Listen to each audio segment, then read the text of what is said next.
আসসালামু আলাইকুম সবাইকে। বেশ কিছুদিন আগে বোম্বে সুইটসের এই আলু ভর্তাটি ট্রেন্ডিংয়ে ছিল।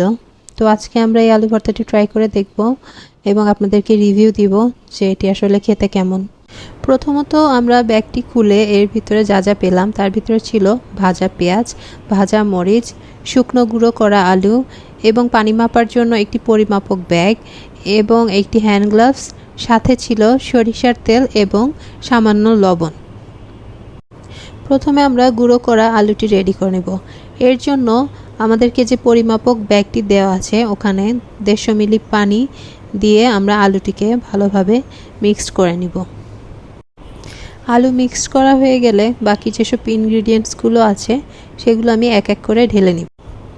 এতগুলো ইনগ্রিডিয়েন্টসের ভিতরে আমার কাছে সবচেয়ে ভালো লেগেছে ভাজা পেঁয়াজ এবং এই সরিষার তেলটি। এতগুলো সরিষার তেল থেকে ভয় পাওয়ার কিছু নেই। এই সরিষার তেলটি আমার মনে হয় আলু ভর্তার ফ্লেভারটিকে আরও ভালো করেছে। এখন আমি সবগুলো ইনগ্রিডিয়েন্টস মিক্সড করে আলু ভর্তাটা রেডি করে নিব।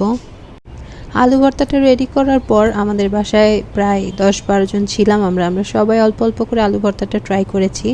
আমাদের সবার কাছে আলু ভর্তাটা খুবই ভালো লেগেছে। এখন কথা হচ্ছে, আপনারা যদি বলেন যে আমি পরবর্তীতে এই আলু ভর্তাটা টাকা দিয়ে কিনে খাবো কিনা, অবশ্যই কিনে খাওয়া যেতে পারে।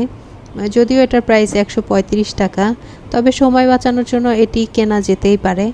তবে আপনারা যদি মনে করেন যে না 135 টাকা দিয়ে আমি 3-4 কেজি আলু কিনে খাবো, এটা খাবো না, সেটা যার যার ব্যাপার।